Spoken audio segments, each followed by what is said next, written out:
What's going on, YouTube? It's Sensei and Place to be Chuncho, Mr. A&E, back to give you guys an Elimination Chamber review. And joining me is not Deion Sanders for prime time. What's going on? It's me, the PRIME. Yeah, coming at y'all again, and here we go. Well, Elimination Chamber 2020, the last stop before WrestleMania, and it's here in the good old city of Philadelphia, PA, the city of brotherly love, sisterly affection, and ECW. And unfortunately, me and Chubbs and any of the Nerd Coalition did not go to Extreme Rules. I wanted to go to get my chair because I'm a chair fanatic ever since I got the first one. And I was actually willing to pay for a nosebleed seat to go in there and buy a chair and walk out. But since I had to also pay for parking and a couple other expenses because our hookup didn't come through like usual, I said I'm not spending $200-something just to get a chair where I just got it last time for free. You know what I'm saying? Okay. So it just, especially when you got kids, you just can't look at it like that. So I'm like, maybe somebody will sell it on eBay. You think? Maybe. Probably not, but still. Nah, they might, because the chair, well, I don't know how you feel about chairs. The chair, to me, look ugly, in my opinion. What? I love the chair. That's most of my office is loaded with these that's why that chair, that for Elimination Chamber. Oh, you seen it? Yeah, it had all 6 women on the Elimination Chamber in it, but it was like 3 on the top and 3 on the bottom. Well, that little better not fucking Extreme Rules chair. Because that extreme Rules chair, man, I am really hating on that one. I don't like it. But we did not see the pre-show, so I'm not even going to talk about Viking Raiders versus Hawkins and Ryder, because you know, if you don't know the results by now, then something wrong with you. I mean, I'm pretty sure it was like probably 2 minutes, I'm guessing. Yeah, if that. So, well, we start off the show, because they put this on here on purpose, because they didn't want Daniel Bryan to be on the pre-show, which I'm not mad at. So I'm not mad at it either, but he need to do this WrestleMania season. They got to pick up the pace. I agree with you. I still don't even know what Daniel Bryan's doing, but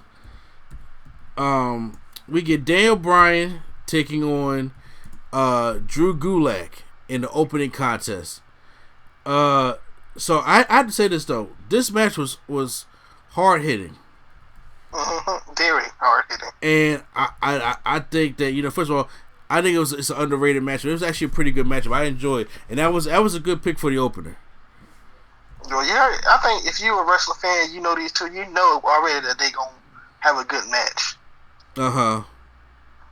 So yeah, are you ready to talk about that one spot though? What's the one spot? The German suplex that almost killed Daniel Bryan. Yeah. Oh my God, bruh. Oh man. Bruh. That shit scared me. Yeah. You know, and not the wrestler, but you know his doctors and stuff say, hey, you can still wrestle, just don't take no head bumps. Daniel Bryan was like, alright, watch me take all these head bumps and be alright. That's what I feel like he did. Like you can't take a bump like this. He's like, alright, I'm gonna fight Brock. Wait, all he do is throw you on your head. See, that kind of shit scares me, man. Especially that one though. Oof. Yeah, that one scares me. Like I said, but still nice back and forth action. Drew Gulak is the hometown boy, but nobody wins in their hometown. And Daniel Bryan does eventually have him submit with the yes lock now. Yes lock. He had him pass out. It was crazy. Yeah. So good matchup, and so far I'm like, Elimination Chamber is doing all right. So far. So far. But then we go into our next matchup, which is Andrade taking on Humberto Carrillo for the singles match for the United States Championship. I'm telling you this right now. If you've seen any Humberto Carrillo or Andrade matches, you know one thing: you've seen them all. They all end in the same way too. They do.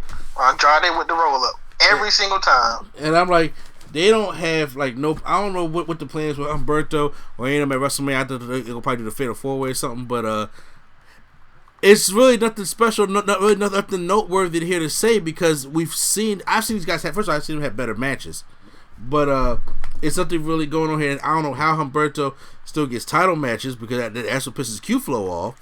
But yeah, I'm not going to say the settlement. So, but Andrade retains here. I thought he was going to make him lose because of the wellness suspension, but I guess not. And I thought he was going to lose when they said we're going to have a United States Championship match. And that was like the day he got suspended, or the day after, and they rolled him off. Yeah. So instead of him losing the title, he just took a DDT on the concrete. Well, I guess the Ultimate Punisher was having him lose to R-Truth in that Saudi gauntlet because I guarantee you Andrade didn't give a fuck about that gauntlet at all. So you mean to tell me we're gonna do all this and have them continue to have matches until WrestleMania with Carrillo wins or something? I don't know.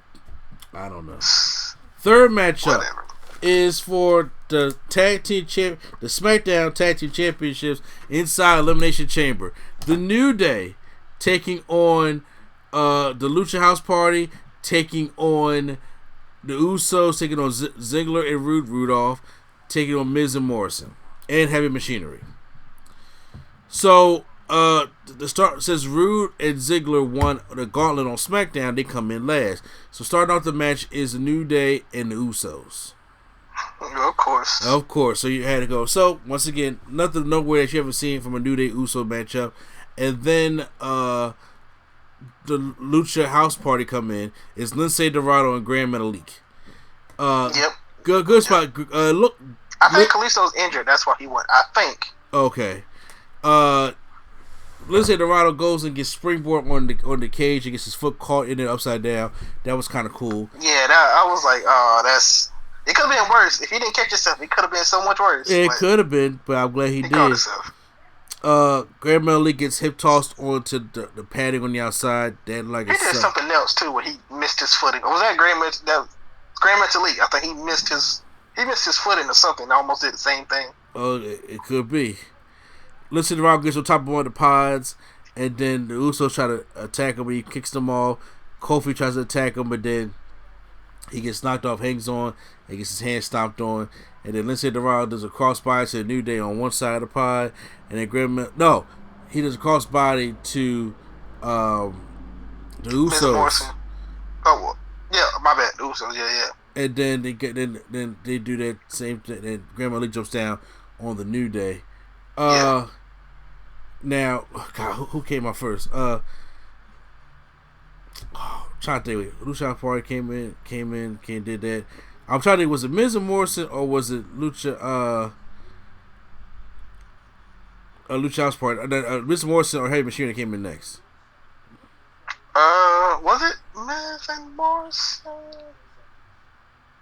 I'm not sure. I'm not completely sure. Okay, well, Miz and Morrison come out. They do nothing worthy, but when Heavy Machinery comes out, so Heavy Machinery obviously is the favorites going here to win this.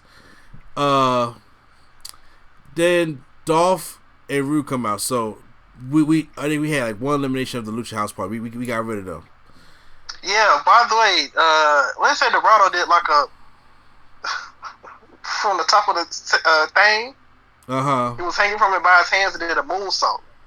That was nice. Oh yeah. Oh, so yeah. That's also it was to be the spot takers, Yeah, be the spot takers and then get beat up. So Lucha House Party was eliminated first. So then Otis sees Dolph Ziggler. He's ready to ram the shit out of him because he's pissed. I don't blame him. The first time I've ever seen this, he rams right through the pod and out the back of the pod out to the floor. Now, if this had the old plexiglass that the old Elimination Chamber used to have, that sound and that visual would look so much better. But him popping through that plastic piece, man, like boom, boom, boom, boom, that's all you hear, and he falls down. I'm like, okay, it was a little cheesy, but if they had the old plexiglass, something that make noise, it had that visual, that would have looked crazy. That it would have sounded crazy. So he's on the outside, and he's out, and Tucker gets eliminated by Ziggler and Rude. So Tucker goes out and helps Otis to the back. So I'm curious to see what's going to happen with them on SmackDown.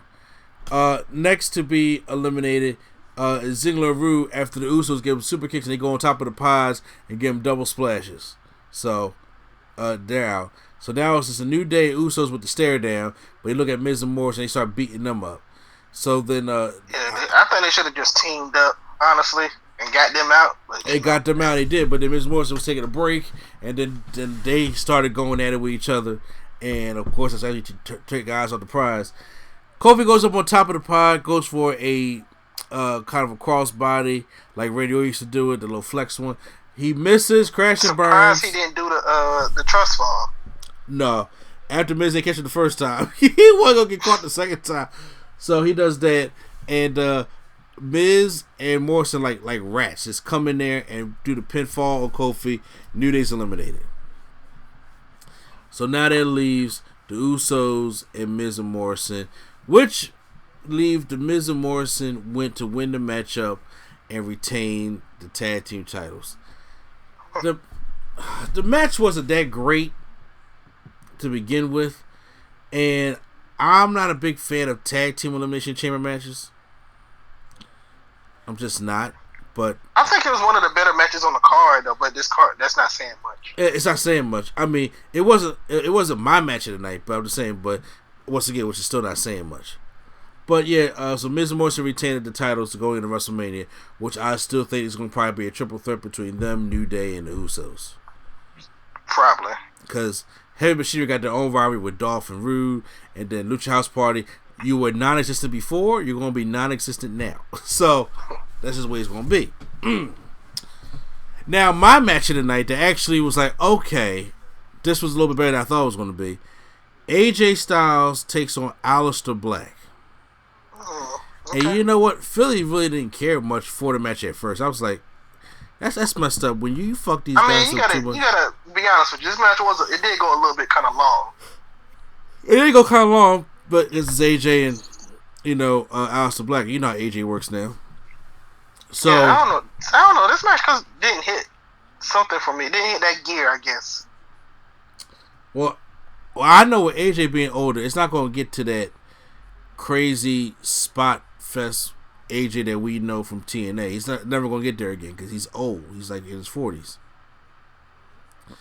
But to give what he had, the way he can still sell, and the way him and Aleister Black did it, because I didn't think he was going to bring out a table or a kendo stick, and they did bring out all those things.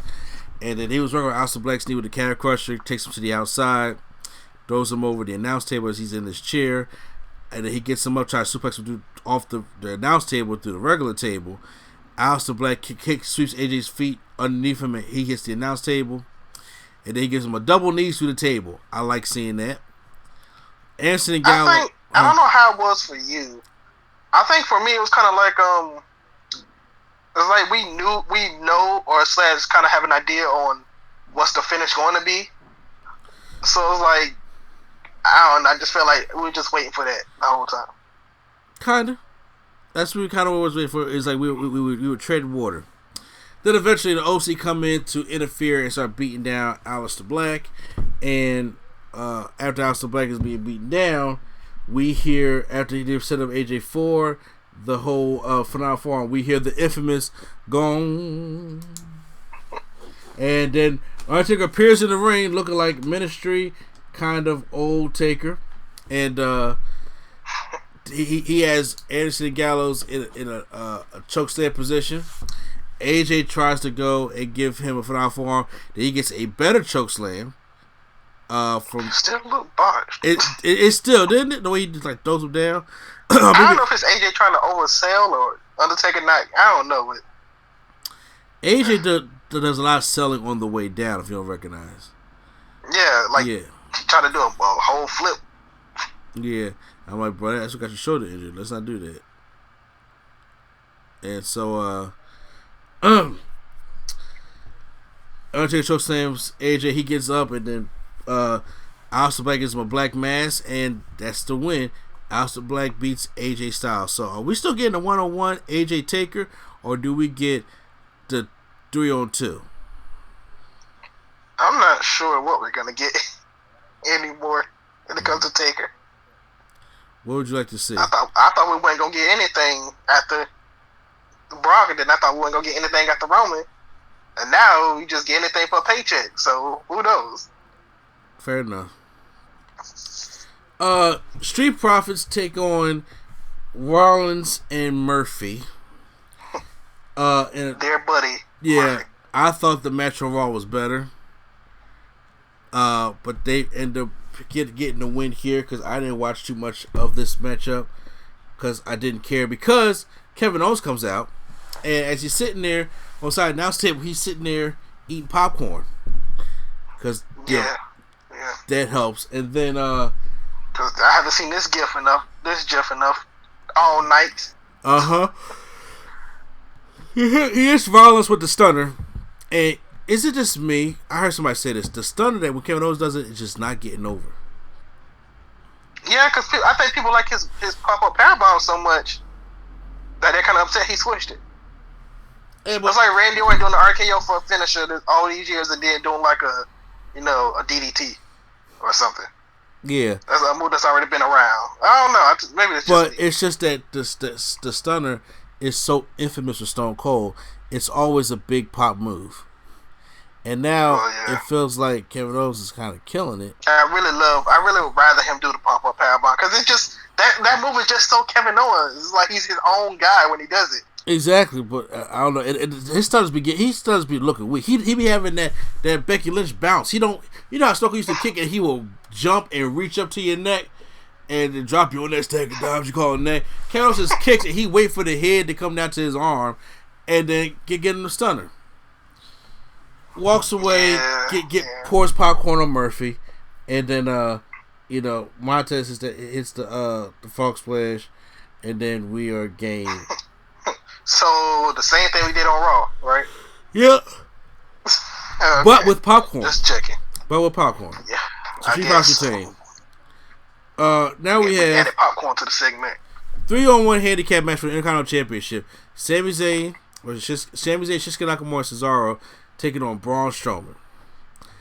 I really thought this was going to be Big Show versus Straight Edge Society from SummerSlam.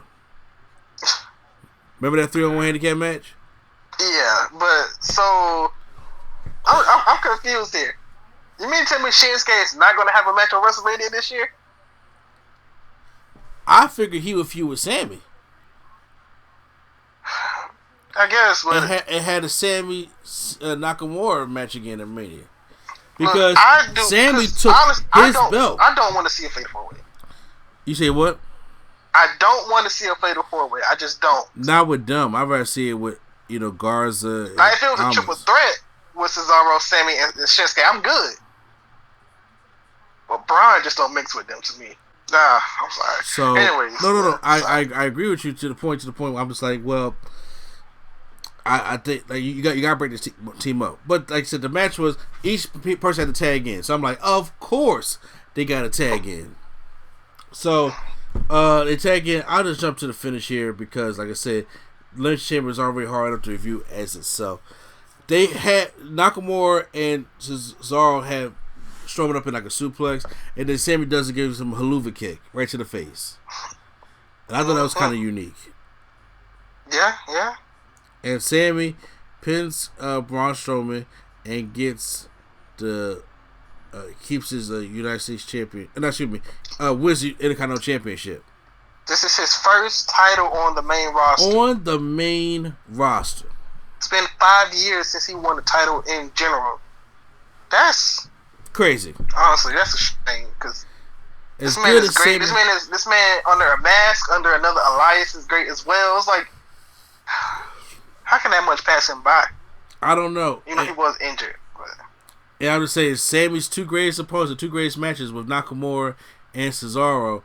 You can do something with them at Mania because first of all, Nakamura is not going to be cool with Sammy taking his belt. Yeah. We just need face Nakamura at Mania. Yeah. You know what? I ain't mad at you. They need to change this music so everybody can chant or something. We need something. You know what? You might be onto something. I'm not even mad at you for that. Nakamura in pirate cosplay or something. Okay, stop it. You know he might though. He might. Hey, you Carmen said he gonna seem like whatever the little thing look like. All right, main event time, which shit nowhere near the main event. We have for a shot at the Raw Women's Championship at WrestleMania. We have the Riot Squad.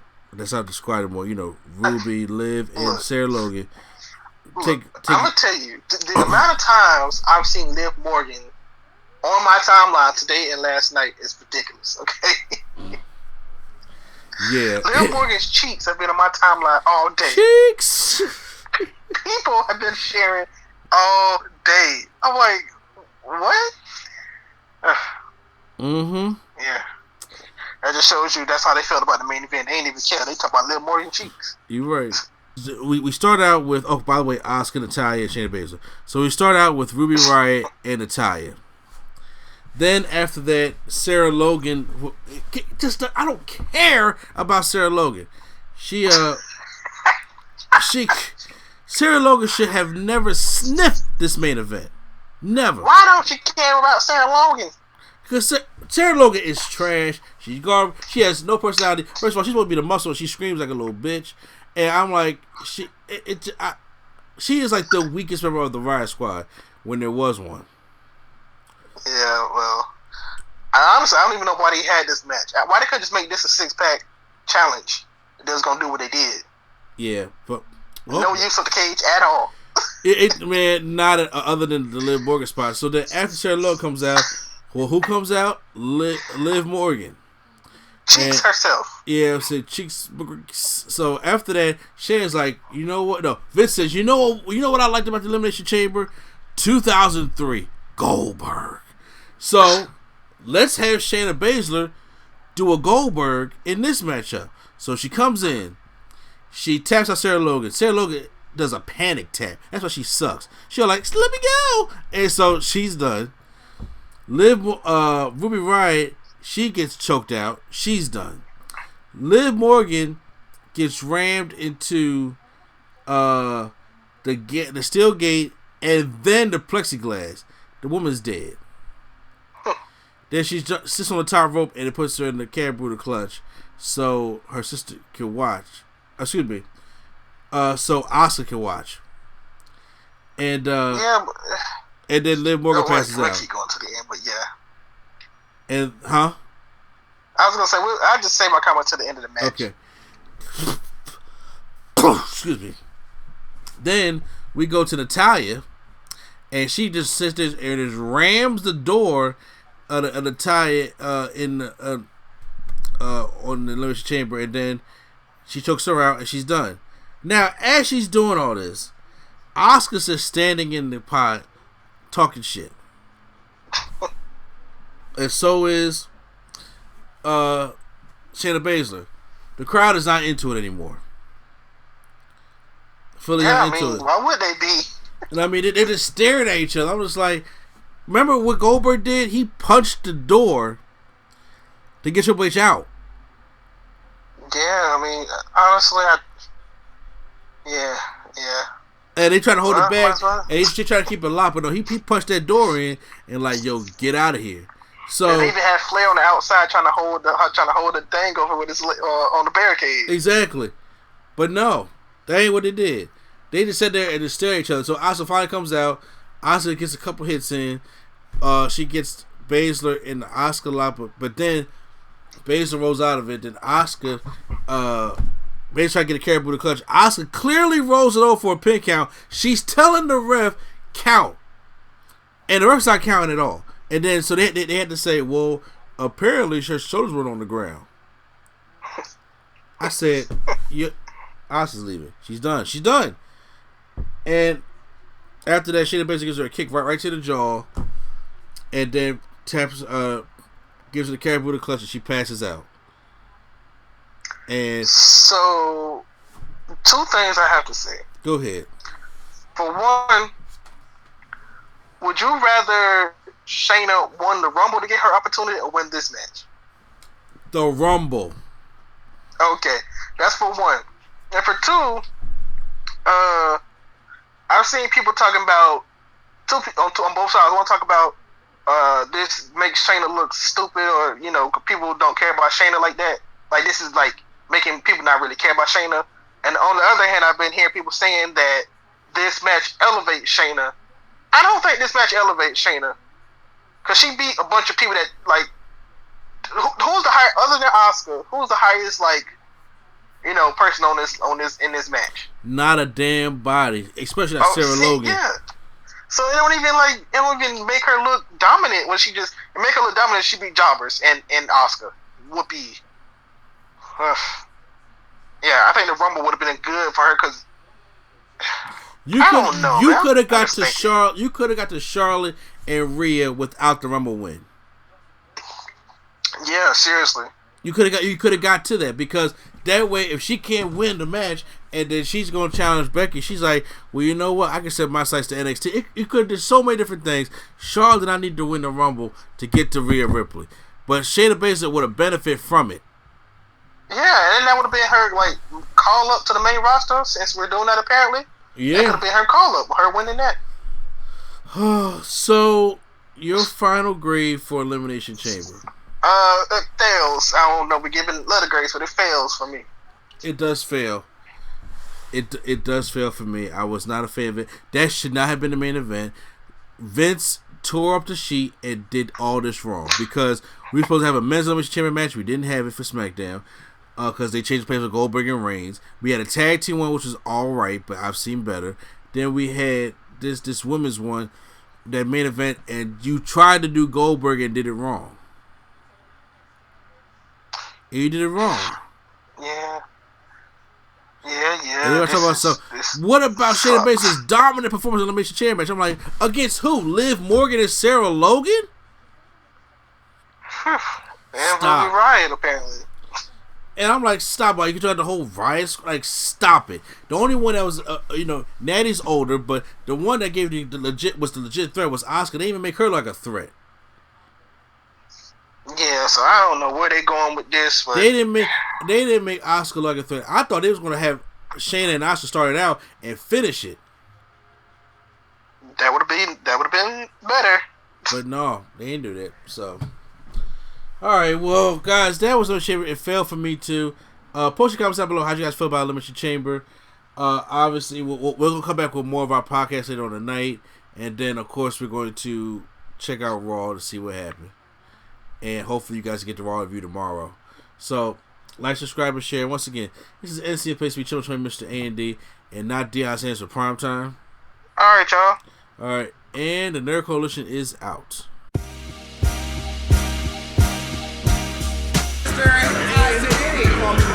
Yo, what's up? This is your boy Walter Jones, also known as Zach, the Black Ranger. What's going on? Your man R-Son, the voice of reason, Super Triple, Black Triple's in the building. What's good? This is Austin St. John, Jason, the original Red Ranger, and I am here with the Nerd Coalition. You're watching Nerd Coalition. If you have not seen it, you better go find it.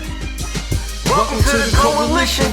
We got all that you need. Come and chill in the place to be. It's NC, your favorite out of Philly, and we're powered by Spaces. We're on Stitcher, YouTube, and many other places. Swag with the nerdgasm is getting heated. Mr. A&E wrestling talks, no gimmicks needed. We got it all here, so you know what to do. Go and like and subscribe and hit the bell too. It's NC in the place to be. It's NC in the place to be. It's NC in the place to be, with your host, Mr. A&E. It's NC in the place to be. It's NC in the place to be.